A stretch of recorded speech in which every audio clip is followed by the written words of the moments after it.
Korban tenggelam di Danau Toba belum ditemukan. Warga Sambo, Mahapardosi, dan Boang Manalu demo PT Dairy Prima Mineral.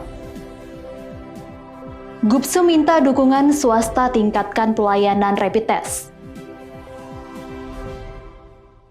Selamat malam pemirsa, selain cuplikan berita tadi, kami juga akan menghadirkan informasi menarik lainnya. Bersama saya Maria Huta Said, pemirsa inilah Sumut Hari Ini Malam selengkapnya.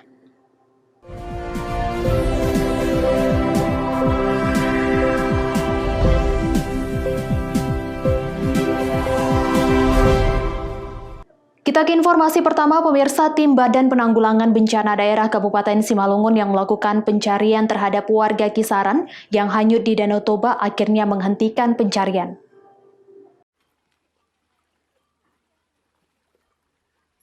Memasuki hari ke-6 pencarian korban tenggelam di perairan Danau Toba yang belum juga ditemukan, Tim SAR Danau Toba dan tim BPBD Kabupaten Simalungun akhirnya menghentikan pencarian korban.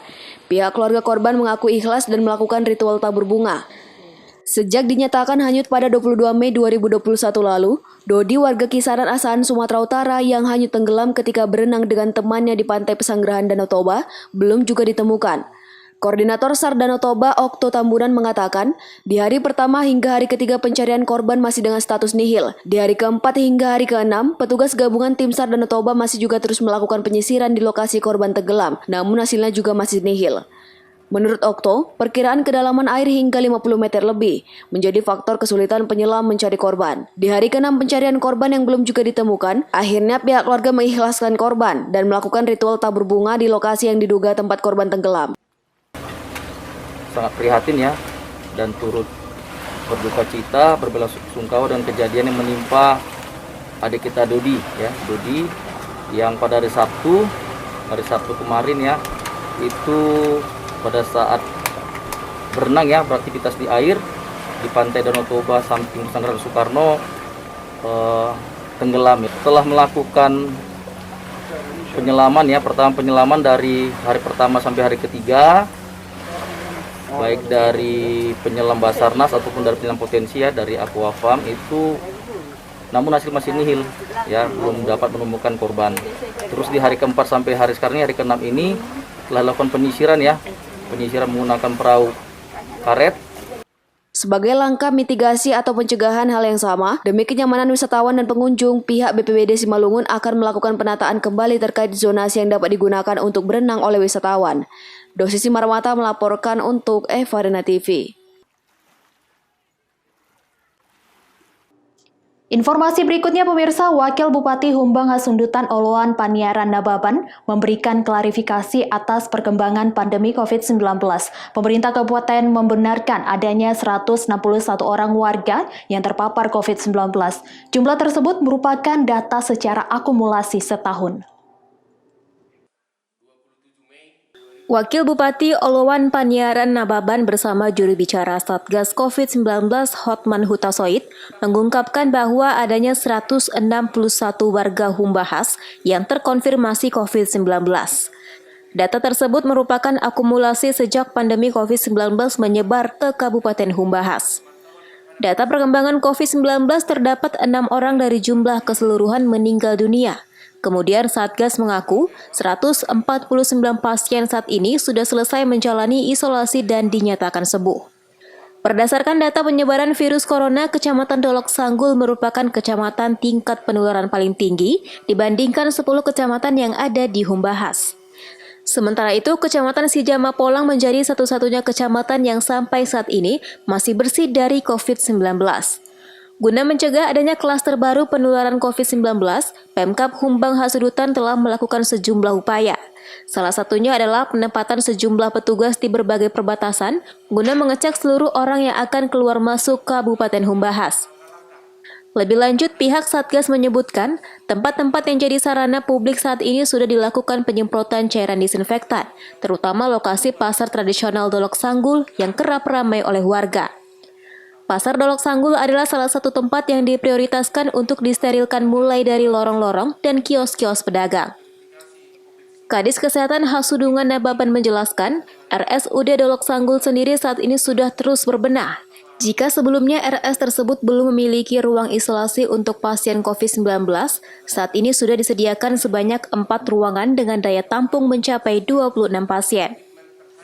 Namun begitu, pihak Pemkab Humbahas juga tetap mengingatkan agar masyarakat mematuhi protokol kesehatan, yakni dengan menuruti aturan 5M, yakni mencuci tangan, memakai masker, menjaga jarak, menjauhi kerumunan, dan mengurangi mobilitas. Rahmat Tinton melaporkan untuk Evarina TV.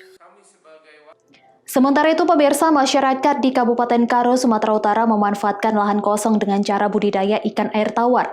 Pemerintah Kabupaten Karo mengajak masyarakat untuk budidaya ikan air tawar demi memajukan perekonomian. Dalam menghadapi masa pandemi COVID-19 serta ancaman erupsi Gunung Api Sinabung, salah seorang masyarakat yang berada di Desa Tiganderket, Kecamatan Tiganderket, Kabupaten Karo, Sumatera Utara, memanfaatkan lahan kosong miliknya untuk budidaya ikan air tawar. Di lahan seluas 6.000 meter terdapat 6 kolam yang berisi ratusan jenis ikan mas, ikan nila, dan ikan mujair yang sudah siap dipanen. Benih ikan air tawar ini merupakan bantuan dari pemerintah Kabupaten Karo melalui Dinas Perikanan yang diberikan beberapa bulan lalu kepada masyarakat. Menurut Sekretaris Daerah Pemerintah Kabupaten Karo, bantuan bibit ikan air tawar ini diberikan kepada masyarakat untuk menambah pendapatan masyarakat. Apalagi saat ini masyarakat khususnya di lingkar kaki Gunung Sinabung dihadapkan dengan masa pandemi COVID-19 serta erupsi Gunung Api Sinabung yang menyebabkan perekonomian masyarakat semakin terpuruk.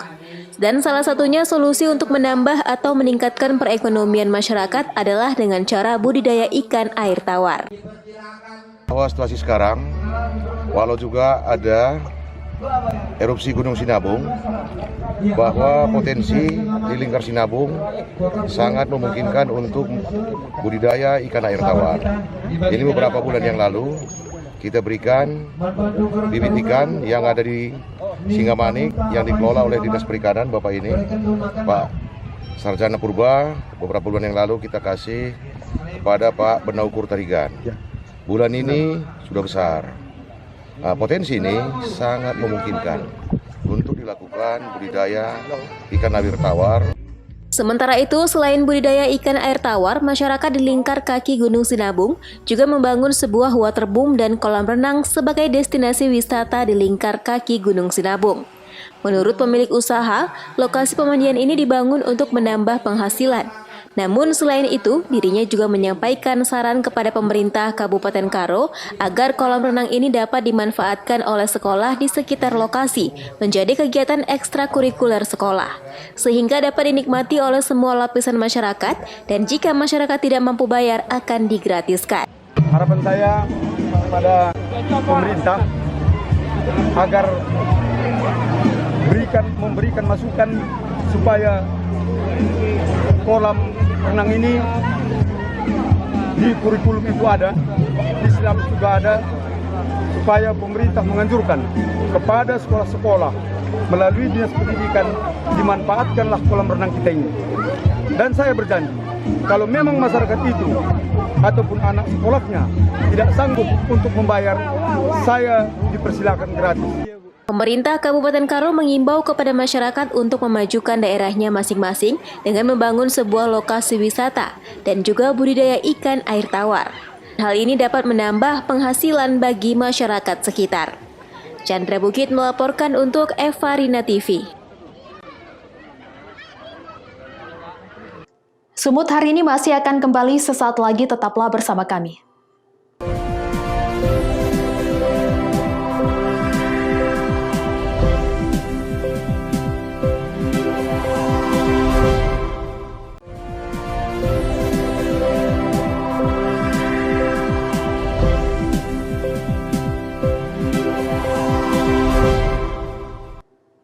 Terima kasih masih bersama kami. Pemirsa, demo mewarnai pembahasan adendum AMDAL PT DPM atau Dairi Prima Mineral oleh Kementerian Lingkungan Hidup dan Kehutanan secara virtual di Aula Hotel Baristera Jalan Sidikalang Medan, Kecamatan Sitinjo, Dairi, Sumatera Utara. Proses pembahasan Addendum AMDAL PT Dairi Prima Mineral yang dilakukan secara virtual bersama Kementerian Lingkungan Hidup dan Kehutanan ditolak oleh Lembaga Adat Pakpak Sulawesi 5 Marga Sambo, Maha, Pardosi, dan Boang Manalu. Mereka selaku pemegang hak ulayat di areal PT Dairi Prima Mineral merasa kecewa karena tidak dilibatkan dalam pembahasan Addendum AMDAL dengan Kementerian Lingkungan Hidup. Sebagai bentuk kekecewaan warga Sambo, Maha, Pardosi, dan Boang Manalu terhadap pihak PT Dairi Prima Mineral, mereka melakukan aksi unjuk rasa di Hotel Beristera, Jalan Sidikalang, Medan, Kecamatan Sitinjo, Dairi, Sumatera Utara, tempat di mana pelaksanaan pembahasan Addendum AMDAL secara virtual bersama Kementerian Lingkungan Hidup. Untuk menuangkan kekesalan mereka, satu persatu perwakilan marga Sambo, Maha, Pardosi, dan Boang Manalu menyampaikan aspirasi di depan Hotel Beristera dengan pengawalan ketat dari personel Polres Dairi dan Satpol PP Pemkab Dairi. Adapun beberapa tuntutan pemegang hak ulayat antara lain, tinjau ulang kembali AMDAL PT Dairi Prima Mineral, Bupati Dairi diharapkan tidak mengkotak-kotakan warga tentang pertahanan, PT Dairi Prima Mineral harus menyelesaikan permasalahan lahan masyarakat di sekitar lokasi tambang yang belum diselesaikan, copot humas PT Dairi Prima Mineral karena telah melakukan pembohongan kepada publik dengan menyebar berita hoaks. Ketua Sulawesi 5 Marga Sambo se-Indonesia Ali Hussein Sambo, yang juga mewakili Sulawesi 5 Marga Maha, Pardosi, dan Boang Manalu menyampaikan mereka hanya ingin memperjuangkan hak dan kewajiban mereka karena telah dirampas dan alam kami telah dirusak oleh PT DPM. Kementerian Lingkungan Hidup yang untuk Addendum AMDAL pertambangan yang ada di Dairi, bahwa di dalam undangan tersebut kita selaku suku di Talun yang 4 marga Sambo, Maha, Pardosi, dan Boang Manalu tidak diikutsertakan dalam pembahasan AMDAL. Jadi karena tidak diikutsertakannya, maka kami merasa sangat dirugikan besar. Seluruh pemangku suku Italun atau hak ulayat yang ada di daerah tambang, maka kami merasa miris sekali hati kami, maka kami mengadakan aksilah di Hotel Beristera supaya ditinjau kembali undangan tersebut atau sosialisasi AMDAL tersebut.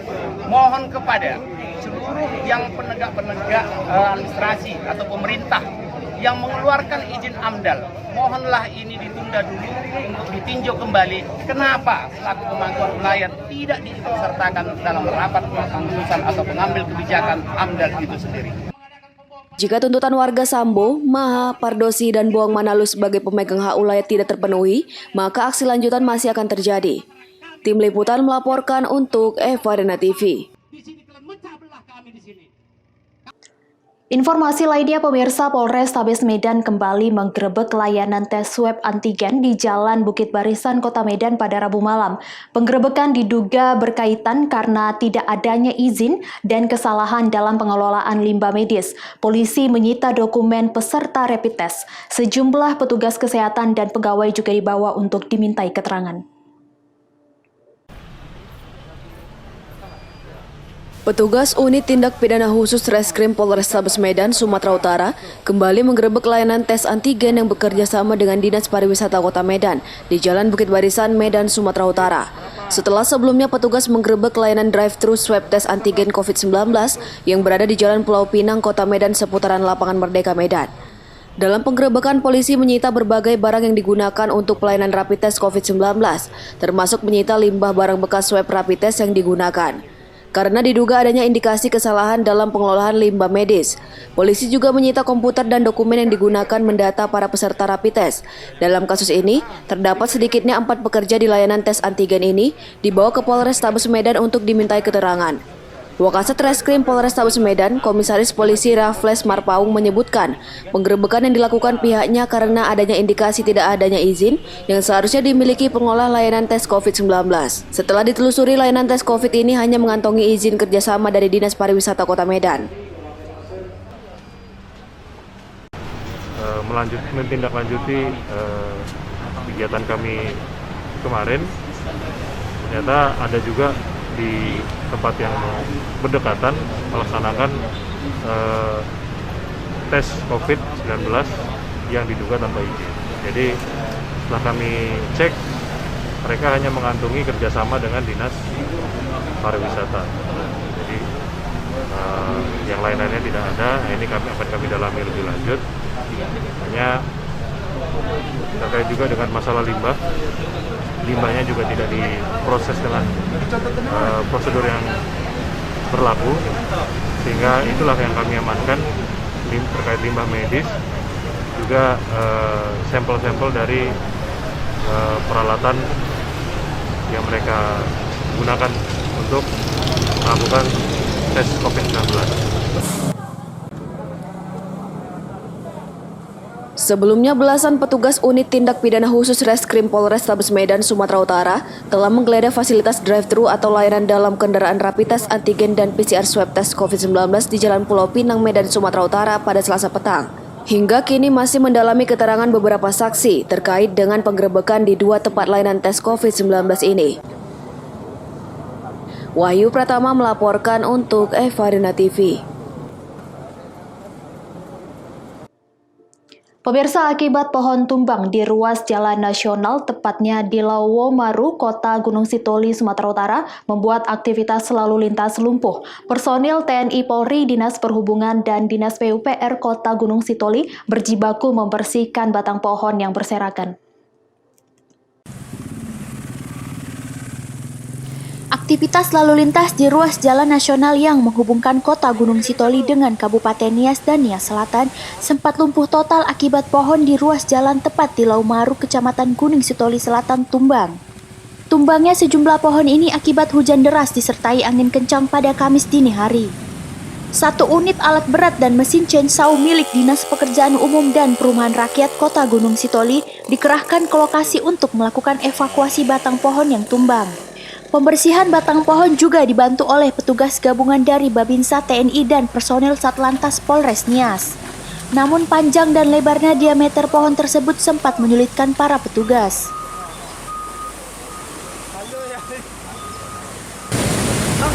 Bergerak cepat untuk melakukan pembersihan dan melakukan tindak-tindakan lain supaya lalu lintas lancar.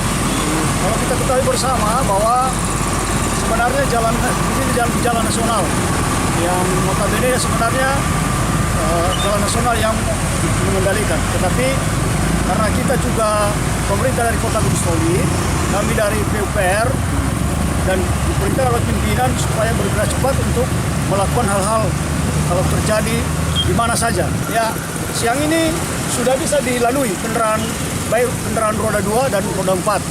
Dan puji Tuhan tidak ada kendala lagi. Upaya dan gerak cepat pemerintah bersama TNI Polri bergotong royong membersihkan pohon tumbang tersebut, kini jalan sudah dapat dilalui oleh seluruh jenis kendaraan dari kedua arah, baik dari Gunung Sitoli menuju Teluk dalam Kabupaten Nias Selatan maupun sebaliknya. Ombak, angin kencang sehingga terjadi tumbangnya pohon. Kami dari Dinas Perhubungan Satlantas bekerja sama Koramil 0113 Gunung Sitoli. Makanya saat ini sudah mulai lancar. Demikian kami sudah mengantisipasi dari BNPB, Dinas Perhubungan, Dinas PU untuk mengantisipasi apabila ada hujan deras. Nanti malam kami sudah siapkan alat berat bersama-sama sinergitas TNI, Polri, dan PU. Demikian. Pemerintah menyampaikan imbauan kepada warga agar ekstra waspada saat melintasi ruas jalan ini demi menghindari bahaya bencana yang dapat menimbulkan korban jiwa. Hingga kini belum ada korban jiwa ataupun korban terluka atas peristiwa pohon tumbang ini. Haugo Manozega melaporkan untuk Evarina TV. Sumut hari ini masih akan kembali sesaat lagi, tetaplah bersama kami.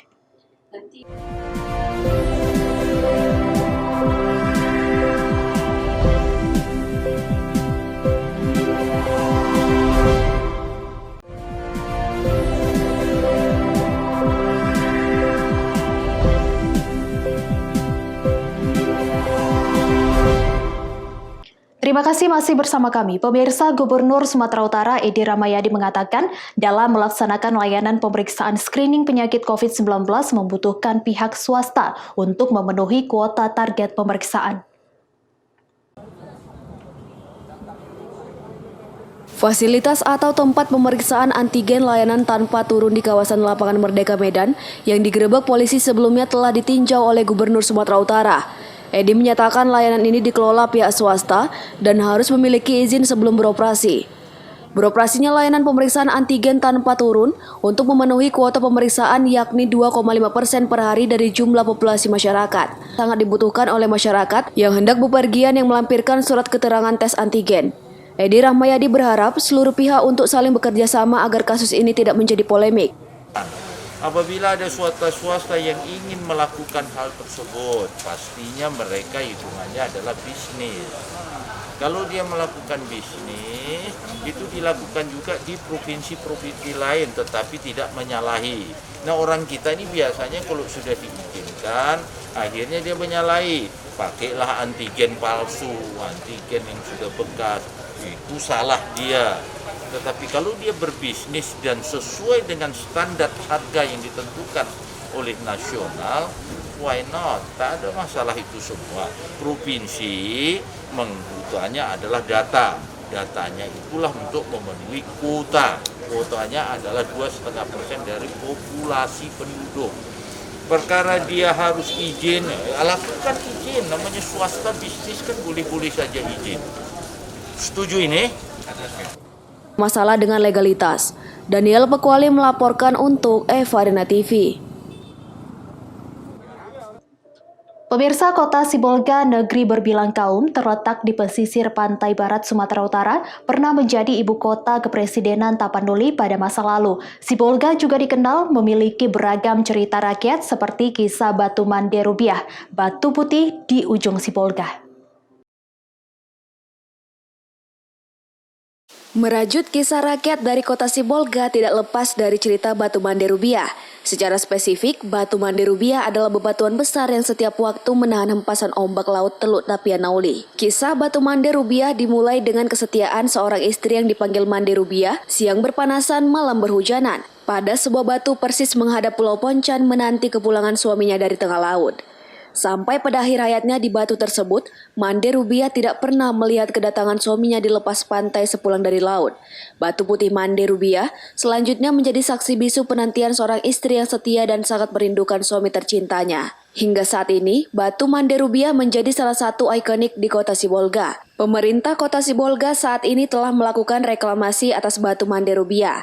Batu Mande Rubiah pernah menjadi spot foto oleh warga sekitar dan pengunjung.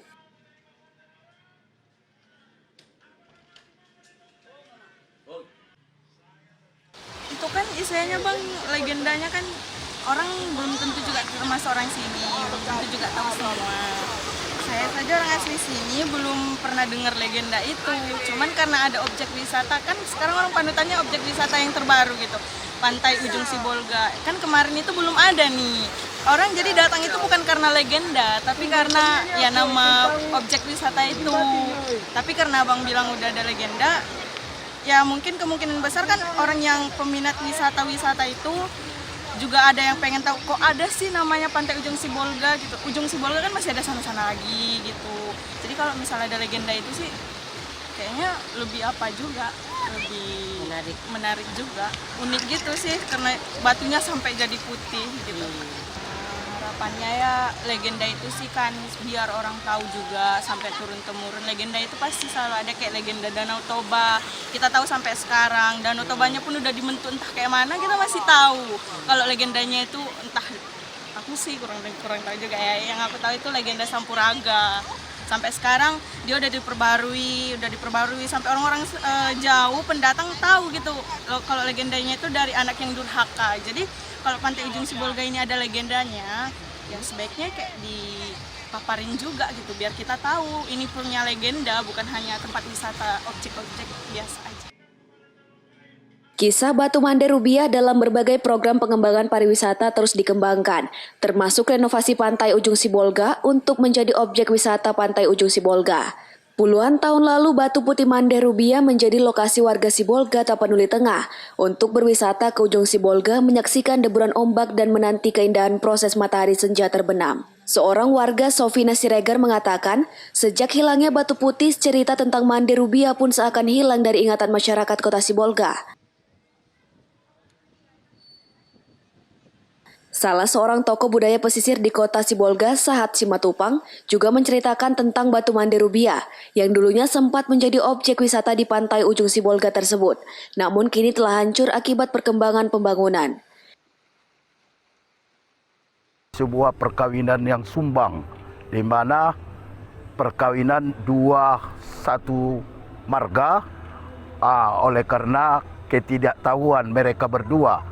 Seorang lelaki yang bernama Kamil, sang pemuda ini adalah berasal dari pemuda Melayu Minangkabau yang datang ke desa Kalangan, ya. Kemudian seorang tokoh guru pada waktu itu, kemudian menikahi seorang wanita desa yang ada di Kalangan itu. Beberapa tahun kemudian setelah menikah mereka, ya, takdir menunjukkan kepada mereka tidak dikurniai oleh seorang anak pun. Oleh karena itu mereka bertanya kepada orang-orang tua pada waktu itu, maka terlihat bahwa rupanya mereka ini kawin satu darah, satu suku, yang oleh masyarakat Sibolga Tapanuli Tengah pada waktu itu hal ini sangat tabu dan sangat dipantangkan. Sehingga betapa kecewanya sang guru mengaji ini, ya, seorang pemuda tampan ini, kemudian dia merasa kecewa bahwa sebagai seorang guru pendidik, dia merasa kecewa menikahi seorang istrinya, wanita yang satu marga, satu darah dengan dia. Sehingga berangkat dia melalui Muara Air Doras ini, berangkat ke seberang, yaitu menuju Pulau Poncan Ketek. Dari Poncan Ketek, konon katanya, sang pemuda ini, guru mengaji yang bernama Kamil ini, berangkat ke daerah Semenanjung, Malaysia, yang disebut dengan Melayu. Hingga saat ini kota Sibolga yang berbatasan dengan Pulau Nias banyak mengisahkan kemajuan zaman. Rizky Ramadan melaporkan untuk Eva Arena TV. Benar. Pemirsa, demikianlah rangkaian informasi dalam Sumut hari ini malam. Saya Maria Hutasoid mewakili kerabat kerja yang bertugas pamit undur diri. Terima kasih atas kebersamaan Anda dan sampai jumpa.